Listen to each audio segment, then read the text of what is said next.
Hey everyone, Michael Zapersky here today, and I'm with Chris Filipiak. Chris, welcome. Hey, Michael. Great to be here today. Excited to be on the show and provide some value to Yeah, everyone looking forward to listening. it. And it was a good little before we kicked off on the recording here, you already got me laughing. So we are definitely gonna have a good show. So Chris, you're a sales coach and you run a consulting business helping agencies with the sales function. You've sold everything from big data, marketing tech solutions for Fortune 50 companies, right, to your own independent consulting services. And what I'd love to kind of get started with here today is just have you share, I mean, from a sales kind of background, like, is sales something that always came natural to you? Do you feel like a natural born salesperson, or is it something that you really had to learn and develop over the years? I think I love this question, and I think that I've always been in sales one way or the other, like from doing trading cards as a kid, like as an elementary student, to like owning my own landscaping company when I was 11 years old and dragging my lawnmower around the block, to like selling Boy Scout popcorn and trash bags door to door.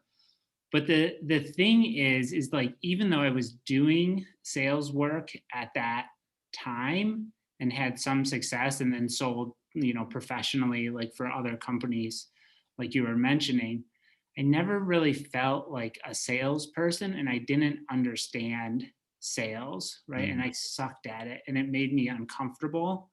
And there was a lot of fear. And so now I actually feel like I understand what's going on with sales at like a deeper level. And I'm like in relationship and in love with sales. And so, sales is kind of I don't know.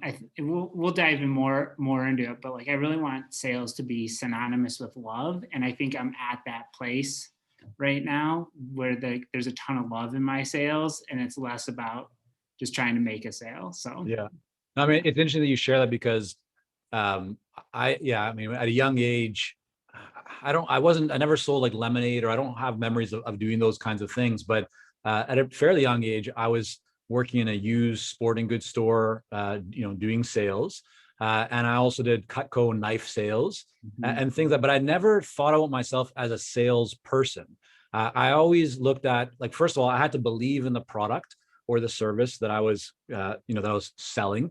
But I always just looked at it as like building relationships and having conversations with people. And one specific experience I'll never forget is I was working at this used sporting goods store. It was called Sports Junkies. It still exists in Vancouver today, a different location that I worked at, one of the earlier locations. And yeah, I think I was in maybe elementary school, like late elementary, maybe first couple of years of high school. Can't remember when it was. It was a long time ago. But I remember one lady, she ended up buying, I was selling her some shoes. And she went over and told the owner or the manager, like, this guy, Michael, like, he's just amazing. And I was thinking, like, why am I amazing? Because I don't know that much about the actual product. Like, it's used stuff, and we didn't get like a lot of training on sneakers or snowboard boots or whatever it was. But I realized, like, what I did is I just asked her a lot of questions and just tried to serve. Like, I really just tried to be as helpful as I could be. And I still look at sales like that today. I don't know, any thoughts that you have on that topic? Because I think there's a lot of people who have challenge, from a mindset perspective, like sales is an uncomfortable place or even an uncomfortable word for them. It creates a bit of pressure, inside their chest and certainly in their minds. What yeah. would you kind of speak to on that topic? Oh my gosh, we could spend days talking about this, and it's such a beautiful question. Um, I think that's why I really like embraced being a salesperson, and recognize that it really is about helping people, right? And it's really a gift to the other people to exchange energy and help someone get to where they're going. My mentor says that sales isn't something that you do to someone, sales is something that you do for Mm, someone, right? And so when that started to shift in my mind, and when you're starting out a business, and I have a family, I have 4 children, I have to, like, I'm the sole like the main um income provider. It's like I need to get deals done because I need income coming in and revenue coming in so that I can pay, and I'm bootstrapping a business. And so it's like you're kind of in this scrambly energy. And from that place, from that needy place, like that feeling, and you can't see it, but I'm pointing to my stomach,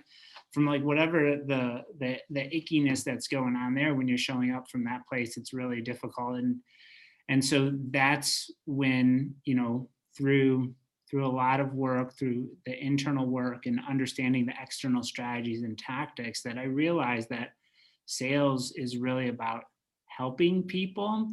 And I say that kind of with an asterisk, because what people think is help in a sales and like in a sale isn't really help. There's the help of your service that moves someone from where they are to where they want to be, but the help you're providing in a sales conversation looks very different. So, I love that you use that term service, but for me, it really shifted where I'm going, like in every conversation, how am I helping this person? And how am I showing up neutrally, like with all, like none of my own shit going on, like totally knowing that I am taken care of, that I don't need anything from you. I need nothing from you. Right. And then that allows me to show up. And that's when things really transformed for me. What if you, so just playing devil's advocate Yeah. here, but also I think in a position where a lot of people might be at one point or another, what if you do need, like you do need to make the sale? So, you're saying being in a mindset, in a position where you're operating from, there's no attachment, right? It's like, do whatever you want. I'm just here to support you and help you to make the best decision for you, right? But what if you're the consultant on the other side that really does need that income, does need that revenue? And it could be because you're getting started, or it might be that you've had a nice pipeline of business, and then a pandemic comes along, right? And COVID shows up, and now clients are pausing, blah, blah, blah, whatever it might be. What advice would you offer to that person who is in a position where they really do need the income? How can they operate with that level of confidence when they really do need the revenue? Yeah, it's a really great question. So the level that I'm selling at now, having done the internal work and like understanding like what sales is really about, is so much higher. It's like, I don't know, I started off selling deals that I'm doing. Let me do the math. Like I'm like doing 4 years ago, I was doing deals that were 25 times smaller than the deal size that I'm doing now. Right? Like it's a total different level of awareness and understanding about what's going on. I think with the people, like when you're getting into business, I think the goal is to learn this as quickly as possible, right? Because it'll transform your business. And I think you have to understand that bringing money into your business is based on cause and effect, right? Like it's not a mystery. And the cause is making sales, but it's not selling any one person. So you have to do the sales activity and have the daily sales motion and do, whether that's relationship nurturing or it's cold calling or whatever your strategy is for your business to make sales, create conversations, have conversations. You have to do that stuff consistently every day. So if you're desperate for revenue, you have to do the activities that allow you to make sales, but you don't show up in the sales conversation to sell. Like I'm not here to sell Michael, right? But I'm doing sales activity, and from that, based on cause and effect, I'm going to bring money. I'm going to allow money into my business.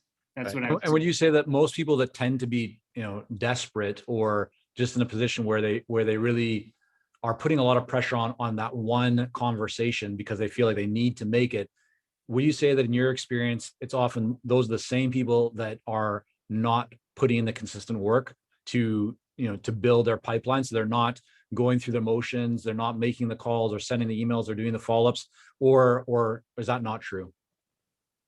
Let me think about that. Yeah, I think the biggest thing that I see with my clients, typically that I see with my clients, is just inconsistent activity. Right. Right. And then that just shows up in your results. And then you're trying to make a sale, or you're trying to sell someone. Yeah. Right. instead of helping them. And when you do that, they feel that, right? And they pick up on that energy, and it sets up a double binding message. You're showing up needy, and they're going to be like, there's something wrong with that dude. I don't know what's going on, but like, I don't want to buy from him, or I don't want to buy as much as I normally would Yeah. from him. So totally agree. Yeah. I mean, that's what we see as well, right? Is that the person that typically feels a lot of pressure around having to make the sale feels that pressure because they don't have many opportunities. It's like if you're up to bat, baseball analogy, and you only have one chance, right? You're going to feel a lot of pressure. But if you know that you're going to be able to get up to bat and have, multiple opportunities. So if you strike out this one time, it's okay. Like, in a couple of innings or whatever, you'll be back at it again, hopefully, and you'll have another opportunity. Then you feel a lot less pressure in that one conversation because it's just one out of many. But if that's your only conversation and you don't see many, new conversations coming up in the not too distant future, then you're going to typically feel a lot more pressure around that. I mean, that's at least what I've observed over the years and with many clients as well. And so that kind of comes back to the importance of having a system, right? Of working that system consistently. And I'm glad that you said that's also what you see with many of your clients. They're just not as consistent as they could be. So you talk, Chris, a fair bit about having a sales system. And what I'd like to do is, number one, hear from you a little bit more about what actually is a sales system in your mind. What does it look like so people can better understand some of the best practices? But before we do that, you touched on inner work. You actually used the word inner work at least 2 or 3 times.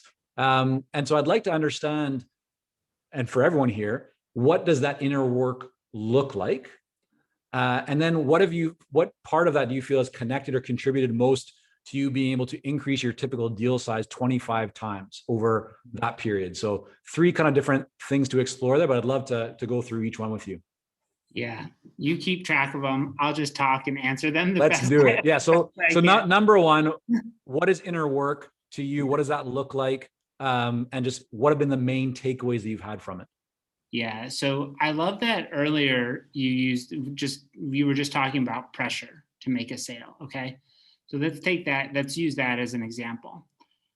Here's what I want the audience to understand is you're creating that pressure, right? That pressure is not, you're giving meaning to something external from yourself and creating that yourself, right? There's no pressure that actually exists for you. So how you're thinking, right, that this is pressure, that I need to make this sale because this is the only money that I can think about, is determining how you feel, right? And how you feel is determining the actions that you're willing to take, which is showing up like kind of funny to this sale, and it's impacting your strategies and tactics going, I need to only focus on that. So the inner work is really understanding that how you think determines how you feel, and how you feel determines the actions you take, which determine the results that you create in your business. So it starts with your thinking, which means you have to understand how to think accurately, right? What have you found, Chris, in regards to that in your personal journey? What's been most helpful for you? Is it a book, a resource, or whatever that you feel like made just the biggest difference in really understanding that, seeing that, and then being able to act on it in an effective way? Yeah, I think it's really understanding like the law of cause and effect, and some of the what I would call like the fundamental or the universal laws of just how things work. And like with sales, like, or with money, like money comes from making a sale, which comes from doing sales activity consistently, right? That's it. Like that's just based on cause and effect. It's not based on luck or, all this raise your vibration stuff. Like I think that's where people like get mindset confused, and I don't even like to use that term a ton. But like that's why mindset matters, because you have to have the right thoughts with the right actions combined. I love Wallace Wattles' book, The Science of Getting Rich: Vision, Purpose, Faith, Gratitude. Like those things set you up, like clarity on what you want, constant expectation of having it, purpose, which is just action.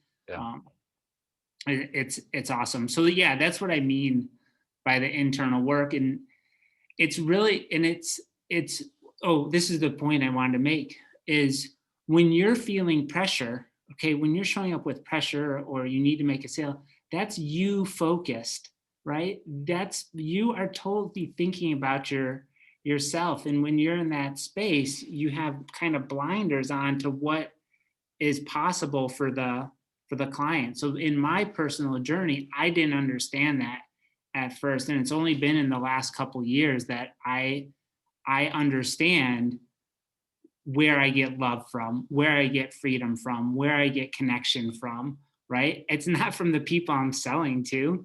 I'm showing up to give those people something. So, Yeah. I love that. And what would you say has contributed most? I mean, you mentioned your deal size has increased 25 times, right? So yeah. that's significant. Um, what in those lessons or learnings or the cause and effect, how have you, if you could just make that a bit more tangible for us, like what have you done or what have the shifts been that have allowed you to increase your pricing successfully? Yeah.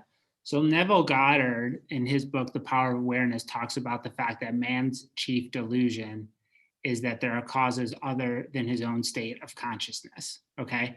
So you can re-listen to the recording, but that's going like how you think, right? So the thing was like, I wasn't thinking about my business like in a way that allowed me to do those deal size. So two things were happening. I wasn't seeing the opportunities to sell the market what it wanted or to give or provide the service that the market wanted. So like that's something that I'm actually doing a big thing around. I knew what I wanted to do, right? But it was really doing the work to figure out what the market wanted to pay for now, like what was going on in the mind of Yeah. my audience, and how could I change my offering, and being willing to change my offering to provide a service that the market wanted. So that was a huge difference. Um, the other difference was just getting comfortable doing that level of deal size, right? Like just having the confidence in myself, knowing that I'm good enough, knowing, loving on myself, like building up the awareness. Those size deals were there when I started my Right. business, right? Yeah. They were there 4 years ago. I just wasn't allowing myself to see them, ask for them. It's like it's the same people that were in my phone 4 years ago. Like literally, like this is all the same people. Now I'm just, instead of doing those small deals with those people, now I'm doing much larger deals. And so that's what I think, and just solving bigger problems, Yeah. you know? So Chris, I want to make this really, tangible and just easier for people to grasp so that they can also then be able to implement. So can you take me through an example? Like what did your typical deal look like before? Yeah. So so I started off doing sales as a service. So people would put me on contract with them, month to month contracts.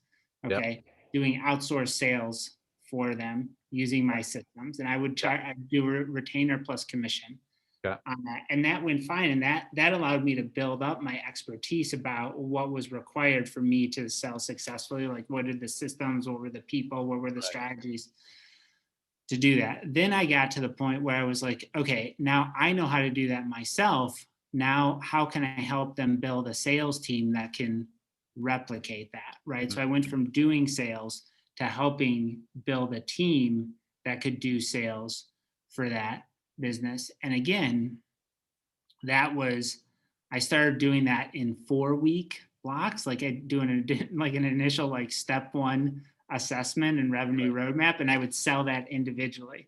And then I moved to like a 3 or 4 month engagement. Okay. And go like, okay, we can do like an initial step one plus an initial build phase and get here. And then it was really going like, look, it's going like, if you really want to scale your business from 2 to 4 million, right? Or wherever, like 5 to 8, whatever you actually want to do, it's going to take some work, right?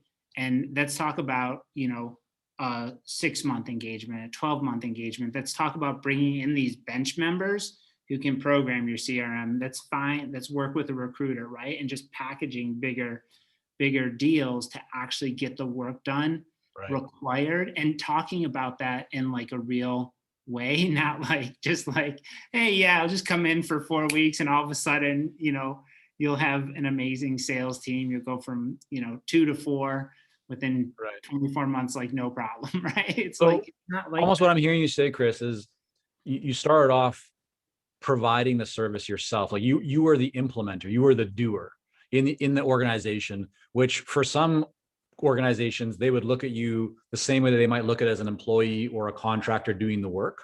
And then what you ended up shifting is rather than doing the work, you position yourself as someone that can enable the work to happen, but not by you. You simply would guide, help with the strategy, get all the different pieces together. And then maybe it sounds like where you are now is really looking at a more comprehensive picture of, okay, here's where we currently are, here's where we want to be, here's the things that need to happen in between. And I'm going to help you to essentially put the right system and best practices in place and then guide you through that so that you can create the higher level results. But you yourself aren't picking up the phone, calling, sending the emails, doing the follow-ups. Like, you're not doing the business or the sales for them. You're enabling them and giving them, setting up or supporting them to have a team in place that can do that stuff. So the impact that you can now create is significantly greater because it's not just one person doing something anymore. Now you're enabling to the whole organization, however big they are, to essentially all of them can now do it, or whoever you put in place can do it. So the impact can be greater because it doesn't just hinge on you anymore. Is that correct? That's correct. Okay. Yeah. And yeah, that absolutely, because I mean, there's still a lot of there's still some tactical work that I'll do for my clients, but like I don't do sales for other people Right. anymore, Yeah. right? Like, because it's not ultimately good for that business, because then I'm I'm holding all the competency of the business for making sales, and the business itself isn't developing any sales competency, and I think that's like a critical function. Like, the critical function that a business has to figure out how to do is how to make sales, Right. right? You can't Yeah. you, you can't just, especially in consulting, right? Like, consultants can't outsource their sales effort. Like, it's just not going to work. It's an expert level, consultative sale, and so it's going to be, your business has to develop that competency. And then talk about, so the pricing, so the deal size has increased. I mean, I can see how the progression of the scope of work has shifted from you just doing the work to now really enabling and guiding and setting up all the Yeah. structures and so forth. How did you switch your pricing strategy? Because it sounds like you start off with kind of a base fee on a monthly basis, Yeah. right? Plus a percentage of commission that you would generate above a baseline or whatever. Fast forward to today, how have you thought about it, or what is kind of the progression or shifts that you made in reaching the pricing model that you use today? Yeah, so most consultants are full-time employees, right? So they're being paid to do a job within a company or business, right? And then they're like, oh, well, I want to be a consultant. So like, I've built up this skill set and now I'm a consultant, right? So they end up having a financial set point that's tied to what their wage was as an employee, right? So that's the first thing, is like understanding that we get attached these financial set points, Sure. right? And what you have to start to think about is, what am I helping this business owner, this person that I'm working with, create for themselves? And really, what is the value to them, right? Mm-hmm. That's what it comes down to. Like, what is this creating for them, both from a financial ROI, from an emotional ROI, right? And like, you can put pen to paper and like do like risk adjusted value, and like, my contribution to that overall value is 10%, 20%, and then risk adjusted because it might not implement or take is this, and figure out that. But it's really understanding what it's worth to them. And for me, so many of the businesses I work with fire tons of salespeople, Mm-hmm. right? Like, what's the cost of hiring and firing a salesperson in Sure. terms of opportunity cost, of actually, like,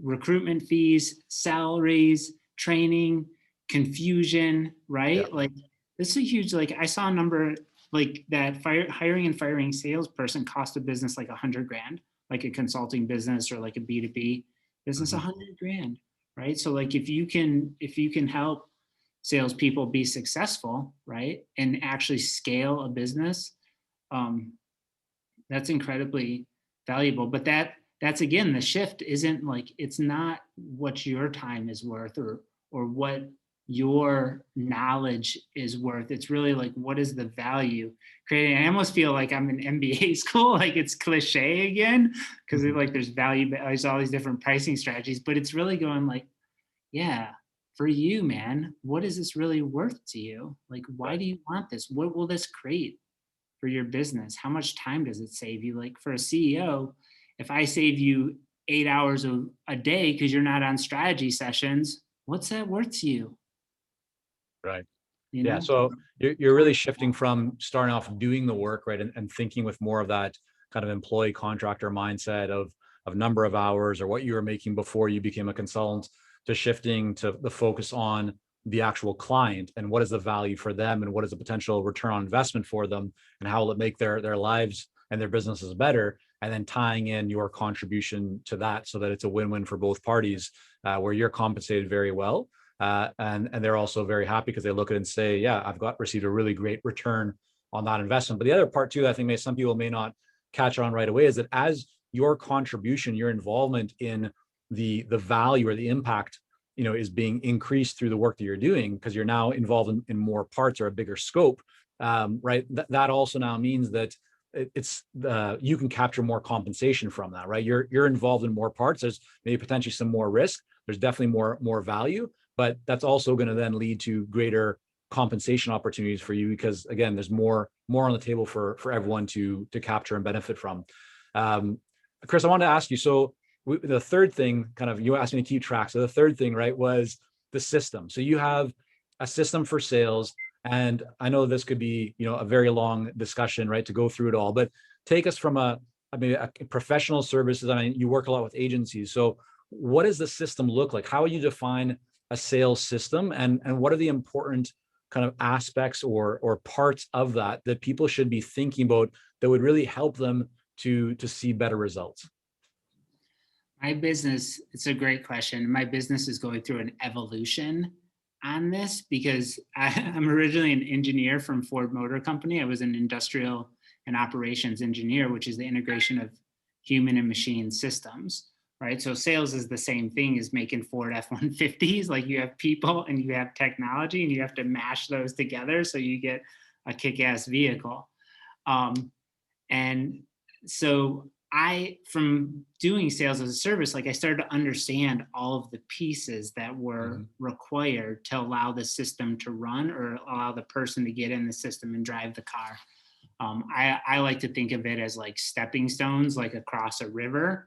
And most most businesses don't have any stepping stones, so everyone has to get in the river and swim, and it's Right. hard to make it to the other side. Whereas if you can give the salesperson nice big stepping stones to put in the river, then it makes it really easy for people to buy from that business. I've been calling those stepping stones people, strategy, and technology. I'm actually thinking about shifting those around a little bit.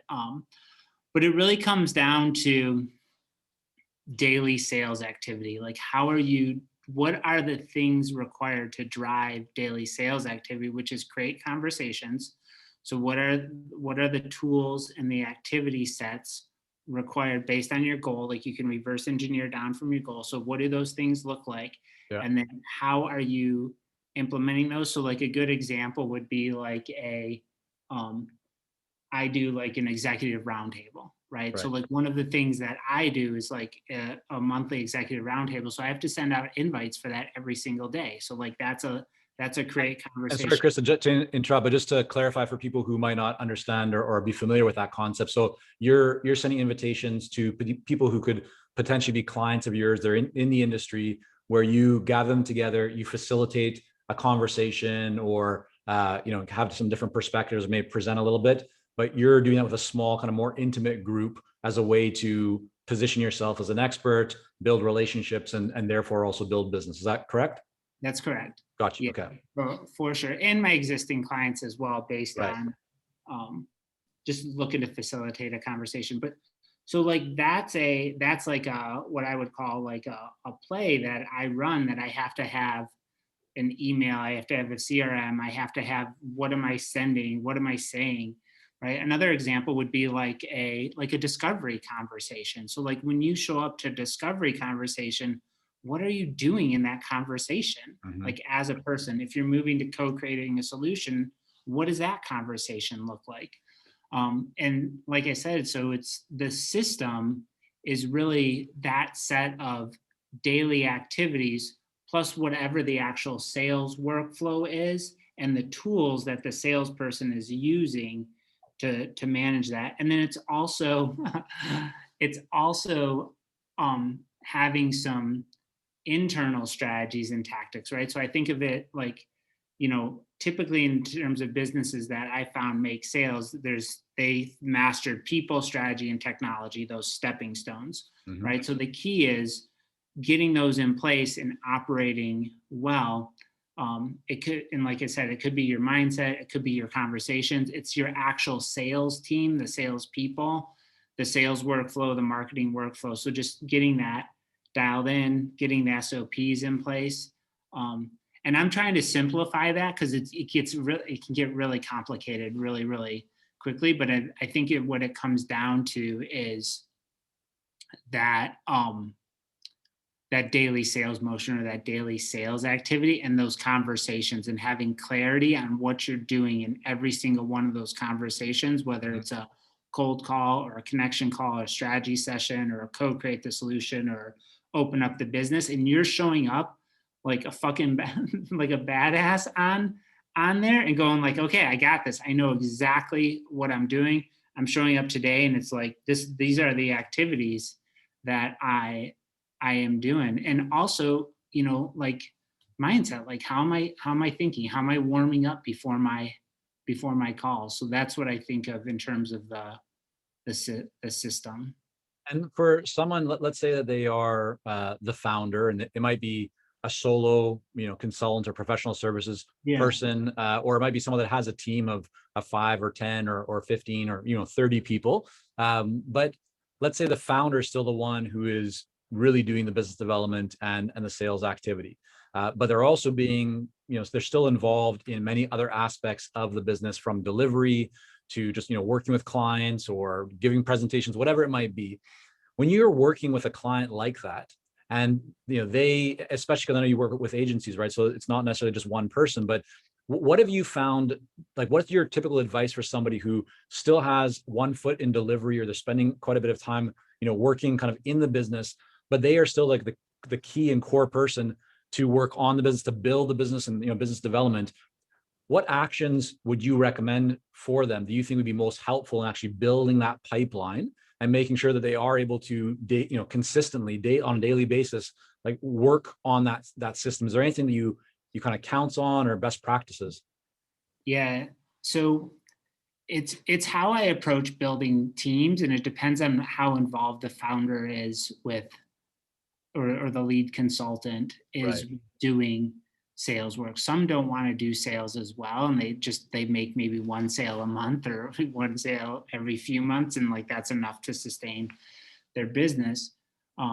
But it's not enough. It can't scale their business, Right. right? So it's when you're transitioning from founder sales to apprentice sales to small teams sales, what I think, the way I think the best way to do it currently is to build a system based on around that founder where they can consistently do sales work every day in to whatever capacity that they can, and then whatever activities they can't get done, outsource those, part-time them, contract them, automate them, right? Yeah. But the founder needs to be doing, there needs to be a system around them so that they can sell like a salesperson instead of a founder, and you kind of prototype out or MVP out a little sales system around the founder, prove that out for a few months, right? Make sure there's a daily sales motion. So when you hire a salesperson, then you're bringing them into something that's already functional and working. That's the way that I think to do it. And that way you get that way your business is making sales every day. I think that's the give. And it's really going like, look, we want to be at this level. these are the number of conversations we have to have, right? These are the activities we need to do, whether that's relationship nurturing or cold prospecting or any type of speaking, one-to-many conversations. You create all that. So that's the way I think to do it. The other way you can do it is you can have like a system build phase, because the founder doesn't want to sell every day, right? Build that out and then start to figure out who's going to do those activities, right? It's like define the activities, figure out who's going to do them, and go from there. Let me see. I think that's all. Yeah, that's my best. That's usually what I recommend. Awesome. To my Yeah, I mean, I think I just want to encourage everyone to go back and kind of take to heart what we talked about earlier in this conversation, what Chris shared around doing the inner work, because what I've observed is that in order for you to excel in the outer work of actually, doing the daily work to build your business, what's going to give you the it's not really the incentive, but the motivation or the inspiration, to and the commitment to carry that out consistently is going to be how you feel about sales and how you approach that. And so if you have a lot of hesitation or a lot of feelings that just aren't comfortable because you're not comfortable with the idea of sales, you're probably not going to do it. And if you do it, you're not going to do a good job at it. So it's important to first do some of that inner work to get really clear on like why you're doing it and how do you want to serve and how do you want to help and how do you want to create value and be known and demonstrate leadership and value in the marketplace. And then from that position, it'll become easier. And I think you'll become more excited by the concept of building the business because it allows you to have more impact. Chris, I want to thank you so much for coming on here today. And I want to make sure that people can learn more about you and your work. Where's the best place for them to go? You can find me definitely on LinkedIn, LinkedIn-Chris Filipiak, and then my website, www.chrisfilipiak.com. Be happy to have a conversation with anyone on here who's uncomfortable with sales, looking to scale and grow, build out a first salesperson, and just generally wants to bring more love to their sales work. Nice. Fantastic. We'll have all those links up in the show notes. Thanks so much again, Chris, for coming on. Awesome. Thanks for having me, Michael.